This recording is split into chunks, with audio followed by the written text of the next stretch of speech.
Hello, I'm Nicholas Guillermo, founder of Activism Truth. This is the About Us video.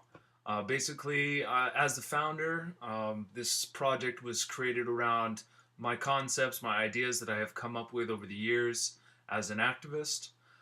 For 3 years, I worked in the fields of door-to-door fundraising, and I helped work on a number of campaigns that really just kept me motivated to want to continue on that path. It's very rewarding. The pay wasn't great. It was enough to make a living and required tremendous skill, but it did absolutely fulfill my desires to do something that I was passionate about. So going up and getting up in the morning and going to work wasn't a struggle, as I'm sure it is for many of the people working more meaningless jobs for retailers and things of that nature, and for big business. Uh, my work was focused around helping people, and it still is. I would prefer to only focus on work that gratifies me. So it started out working with a group, Clean Water Action, and within 6 months we banned pesticide use in schools. And then it was working with a group called Clean Air Council, and our work was promoting wind turbine energy and to get the state to adopt a portion of its energy uh, subsidies to clean energy, particularly wind. We have a lot of wind resources in Pennsylvania. We also shut down a trash incinerator in a small town that was causing a lot of asthma. It was ridiculous, but every other person's home, people had asthma.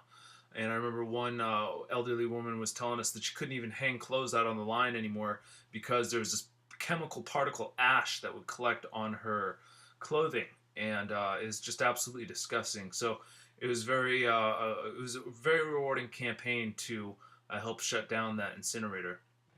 And they were a good group that would actually sue the EPA when the EPA didn't do their job. They were a litigation group, and that's how they um, flexed their political muscle.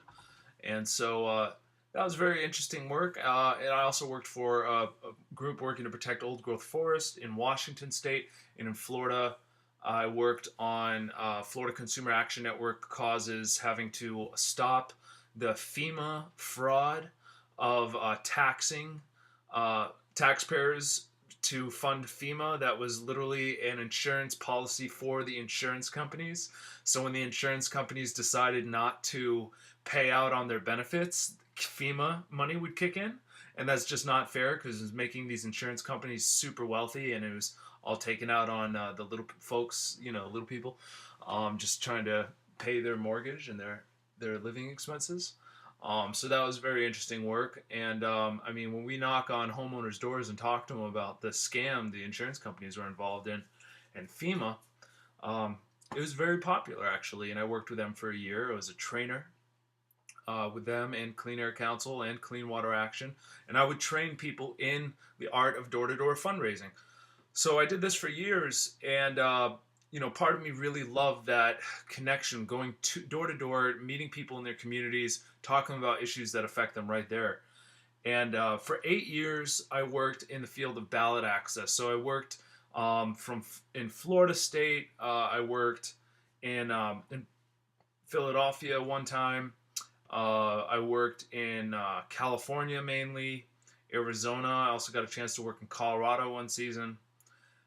And I worked on ballot access campaigns. So my work was involving going around to college campuses and supermarkets and sporting events and really just malls, places where people collect. And I would go out there and circulate petitions and collect signatures from voters on important issues that they wanted to see on their ballots. And so that's what Activism Truth has to do with. It has to do with that kind of process. The work that I was doing at that time is still an industry that I'm very much interested and involved in. It's very underground, and I think that's for the reason that the people that are involved in that kind of business, they don't really want the secret out that they're able to earn money at it. activism groups will fundraise for sometimes years and years to get the money together to pay a contractor who will hire the signature collectors to do the groundwork. And one of the things I just found that was really ironic is that it's just messed up. There's a lot of really good causes out there that would not feel comfortable being able to pay a contractor, because contractors will charge a ridiculous sum of money to get their initiatives on the ballot, sometimes 5 to 10 times more than what it actually should cost. And that is why I, find myself doing this Activism Truth program, because I want to be able to create a grassroots effort of individuals that will support citizens' campaigns and to help them put their initiatives, recalls, nominations, referendums on the ballot. And I also want to work for this unique citizen grand jury right. And we want to be able to do it where it's more of a volunteer base. And, absolutely there is and will be a time when money collection could be an essential part of Activism Truth, but at this time we're not focused on that. I think we'll probably go around the focus of doing like a money bomb, where we'll just seek to get so many members, and then we'll set out some priorities, the things that we would like to fund, and then we'll just do a massive fundraising day where we ask everybody to pitch in a small amount all on the same day. So everybody's efforts can be split up, and the amount they give could be reduced.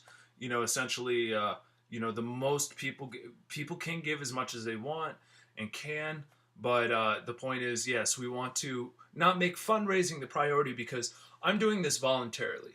I am making these videos voluntarily. I'm working on, I've created this website voluntarily. I'm not seeking contributions. What I really want is effort. I want people to participate in this project. Ideally, I wouldn't really need, and we wouldn't need any money to accomplish our goals. We could actually accomplish them with little to no money if people would just participate in this altogether. Instead of putting all the burden on me and maybe a small team of people that I recruit, I'd like to see everybody just participate a very little bit and accomplish great goals together. So I kind of want to combine the ideas of the door-to-door fundraising and outreach with the ballot access campaigns and build a more long-term, what I call a ballot access network, a long-term support group of people who will be ready to sign important petitions when the time comes, so that they can see real law changes on their ballots, ready for them to approve. And this way we'll be creating something no other group in the nation has ever done. We'll be creating a legitimate fourth system of constitutional checks and balances against government. Imagine the power the people can have with a ballot access network like I'm describing, when any time a politician is corrupt, we can really hold them accountable finally. We could actually put a recall on the ballot almost effortlessly. And you have to realize that the corruption is so apparent in both Democratic and Republican parties, and it's so evident in the sense that you realize, they'll both complain about how the other party's corrupt or how they're messing everything up. But, if they really wanted to empower their voters, they could, but they don't. If they wanted to empower their supporters and put recalls on the ballot for the other party, they could do that. So if the Democrats really didn't like these Republicans' shenanigans, why aren't they just putting why aren't they putting recalls on the ballot for the Republican candidates that oppose their views of the bills that they support? It's so evident. The same thing's true with the Republicans. So why aren't they putting recalls for the Democrats on the ballot so voters could kick them out of office before their terms expire? It's the same thing behind gerrymandering. How both parties participate in rigging the voting district lines. It does have to do with the fact that I don't think they want to let their game. They don't want to give up so easily. They don't want to empower voters so much, because as soon as they start to do that, people may realize that they have the ability to really regulate their government, and then the government will not be able to be so powerful. They won't have all the lucrative um, retirement benefits, and they won't be able to take corporate contributions if we start regulating them. I mean, what we're about is a transpartisan alliance, bridging the gap between the left and the right. We want to join together Green Party folks that really care about their ideals, and libertarian folks that really care about their ideals, and come together and find common middle ground and start working on that. And then we can start working on the more partisan stuff later. But we want to work on having tangible ballots. We want to work on having more accountability in the voting system, period.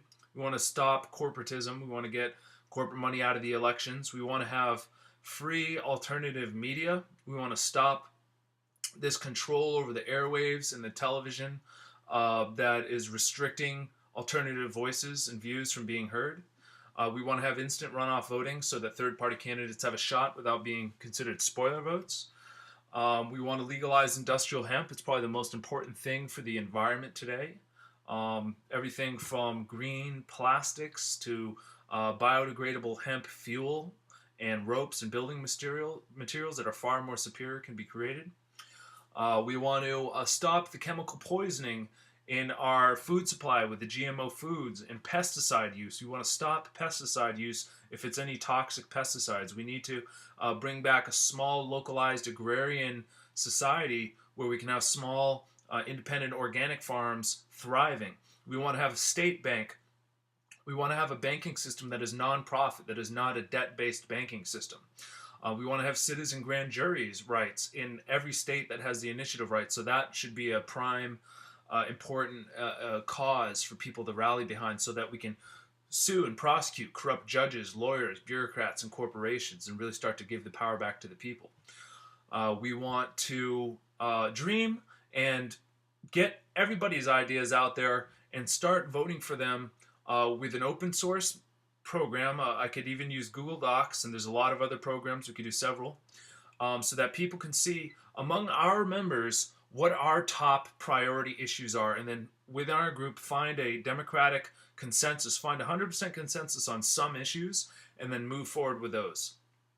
And then we will teach people about how they can create political action committees. We'll find political action committees that are already in existence and work with them, and put the legislation forward and continue to promote. And we want to get people out there on the internet a few times a week promoting Activism Truth strategically with blogs and YouTube videos. So I challenge you to go to the website activismtruth.com, research as much as you can today, and save it in your favorites tab, and subscribe to this YouTube video, post it to social networking sites, share this idea with others, contact me directly, and let's see what we can come up with. The time is of the essence. We need to stop the National Defense Authorization Act and other corrupt federal laws.